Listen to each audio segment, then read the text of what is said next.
guys, welcome to the Homestead. So today we're going to do a video on our solar upgrade. So, well, not really on this. We got another thing coming up, but we're doing a solar upgrade right now today. We're going to be putting 12 panels on this roof.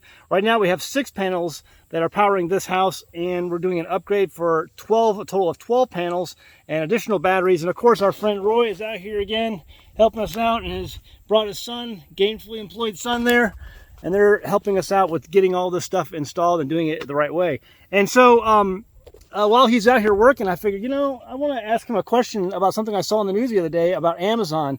I saw in the news that there's been 6 different fires at Amazon facilities over the last year. And, you know, I think just reading the article, it was kind of like this sense of fear that was being promoted about solar panels and the technology and Amazon trying to assure people, hey, this is okay, this is fine. But it makes me think, since I've been doing solar myself for all these years now, and I'm now reaching out to Roy to help me, you know, take me to the next level. I'm like, what did they do wrong? What happened here? And they had some ideas of maybe some bad connections and stuff like that. But I wanted to ask Roy and see what he thought about why some of this stuff is happening at the Amazon facilities. So, again, opinion, ideas. Electrical installations, there's a huge number of ways you can accomplish the same tasks. I've done large scale commercial projects. The biggest project I've ever done is 1,000 panels, and I designed it from the ground up. I was the engineer on the project. And one thing that I've never liked about most projects is the way that they connect the inverter into the grid system, and honestly the overall design. So most large-scale systems, they want to take all of the DC power into one huge inverter and then feed that huge inverter directly into the busing of the electrical switchgear, the main switchgear, before the main breaker. Now in my mind, that just sounds bad. Having an electrical, even on the AC side, so when they tap onto the busing before the breaker, that means there's no way to shut that off. So the wire from the busing to the inverter is on no matter what. There's no amperage limitation. If something hits it or damages it or anything else, it's going to arc until either the busing melts down or the utility transformer fries. Yeah, and that's what they're saying is happening, these arc flashes. Yep. And I do know this for a fact. I know people who work, can't say too much, but they're familiar with the Amazon electrical systems, and his opinion on what he's seen is it's some of the cleanest work he's ever seen in his life. Wow. On the facilities he's been in. He hasn't been in the facilities that have solar installed yet. Most of the stuff he's been in is a little bit older stuff before they really started this, you know, we're going green. Right, yeah. Well, I think in the article, one of the things it talked about was possibility of just bad wiring or unorganized wiring. Yep. So maybe this is somebody different doing that then. The solar contractor would be different than the electrical contractor. Right. And that's, I really wish he would have worked on one of them because I wanted to hear about the difference. But generally speaking, solar, it's a separate contractor. It's not usually included in an electrical contract. And they tend to kind of blow and go. Yeah. It's really kind of chaotic. I've seen a lot of solar installations where electrically speaking, it's cringy. I mean, it's real cringy. And like I said, the way they do it, they wire a huge amount of DC power into an inverter, and there really is no fuses, breakers, or anything else between panels and inverter. So like on mine, mine before was going from a solar panel to a combiner box where there are fuses. Yep. Okay. And so you're saying that instead of the fuses, they're going right into the inverter? They have a long run before that combiner box. Right. Combiner box. And that entire length is, to me, it's dangerous. Yeah. I would try and get that protection as close to the panels as possible. For your system up here, though you don't even know it until right now, you're going to have a breaker inside a junction box over there on your roof that's going to protect the wire from this point all the way back down to the inverter. Okay. So if anything were to happen, any short circuit, anything, it can trip there. Right. And protect the rest of the house. It sounds safe. Yeah, it sounds good. Because I don't like the idea of having long runs of DC power where the only way to shut it off is turn the sun off. Yeah, because you can't really or put a switch on. It doesn't really work well. Turn the sun off. So yeah, no. And you're also going to have disconnect means down at the inverter itself. So if you need to reset things and stuff like that, you'll have that ability. Right. That's just the way I like to do things. When I design large utility scale stuff, I always have a breaker feeding into the switchgear. I've always designed it that way. And I've had plans from engineers, and I redraw it, send it back to them, put the breaker in. And, well, you don't have to.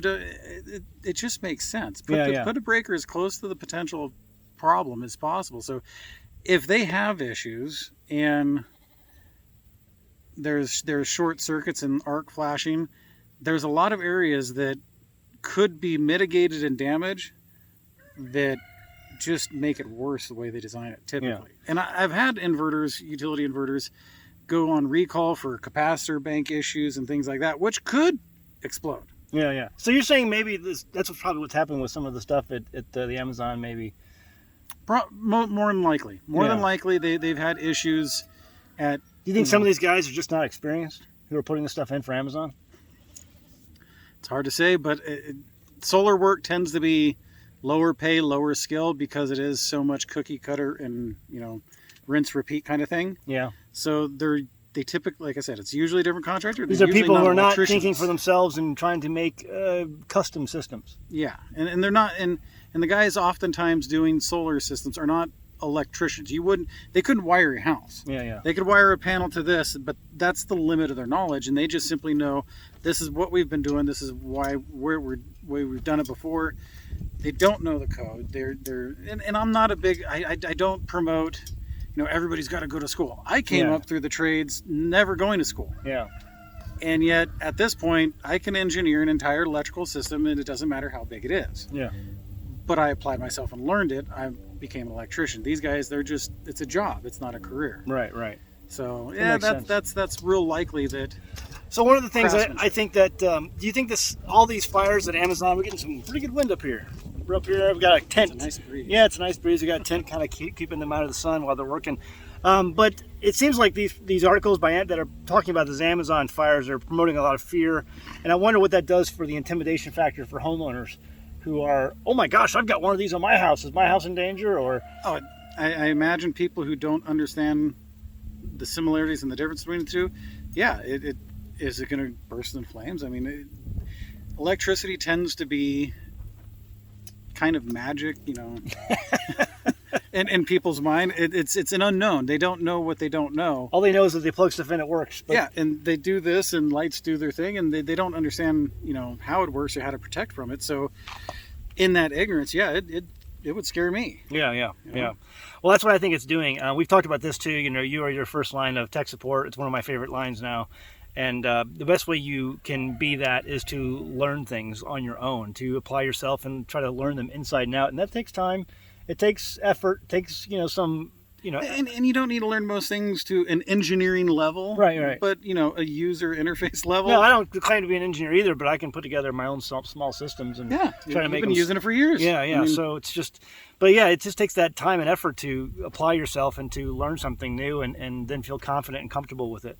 And that's kind of the homestead thing, isn't it? It's homesteading. That's homesteading. And it's not that just about solar. It's about, learning about animals and learning about chickens and learning about how to grow a garden and not have all these pests eat everything up. And it just takes time. And the more you do it, the better you get at it. And that's, for me, I know these things and a lot of other mechanical stuff. I got a buddy of mine I talked to him, and I'm Mecca. I'm more mechanically inclined. I understand that world very, very well. The Orga world, not as much. Yeah. I do have some biology background, so I understand the basics. But as far as getting a garden to grow I haven't done that. So I'm going to be hitting guys like you up saying, hey, teach me. I want to know what I don't know. I don't need to... Poop! You need really good poop. Need poop. All right, guys. Hey, listen, if you're interested, if you're in my area and you're in my area, you can hit Roy up. There's contact information below. If you want to put together a system and you want him to help you do that, he is for hire. He's not just a resource, okay? He's not just a free resource, so use him intelligently. His information is down below. If you need that to reach out to him, I would highly suggest doing so. He knows what he's doing. He's been doing it for a long time. So, yeah, we got a system here. Once we get this thing done and up and operational, we'll do a video on that. And there's another guy. We did a video down the road, Yep. and the audio just didn't turn out good, so I never put it up. But we got to go back there and talk to him about his system. And also, he's using the new, is it Amazon Starlink? Yes. No, not Amazon. Is it it's Bezos? Elon. Oh yeah, the Elon Musk Starlink. For internet out here. I mean, there's no cell service out here, and he's getting that internet service, and it's working good, right? It's working great. So and a couple other people have gotten it since then. So we're going to talk more about that and see that on video too, because people are all like, what do I do for internet when I move out in the middle of nowhere? So that video's coming up too. It's the RV thing. Oh yeah. Yeah, the RV package for it. Right, so right. Doesn't matter where you're at. Doesn't matter where you're at. So make sure you don't miss a video, subscribe, hit the like button, and make sure you come back to watch these other videos that we got going on too. So, all right, see you next time at the Homestead. Bye. Bye. Hey guys, we know that a lot of our audience are homeschoolers. Homeschooling here is very important to us. And if you're like us, maybe you've had a hard time training your youngsters to memorize their times tables. Well, I want to introduce you to a program today that I think will help with that. This is Times Tables. It's perfect for small children. At age 7, my youngest son has his multiplication tables memorized. All of them. Times Tales is a series of stories that your child learns in a video. The video presents a simple story that your child can easily recall from memory and assist them in easily remembering the multiplication facts. My late wife Jamie made a video talking about how our oldest child still was having problems with times table memorization. Until we tried Times Tales. After months of getting behind and stressful struggling, Times Tales was almost an overnight correction and allowed him to get back on track with his math courses. So I want you to give this a try. They have different packages available, and there's going to be a link in the description below. Every purchase you make from this program is going to help the homestead. Give it a try. It worked for us. I'm sure it can work for you and your child too. I know my math facts.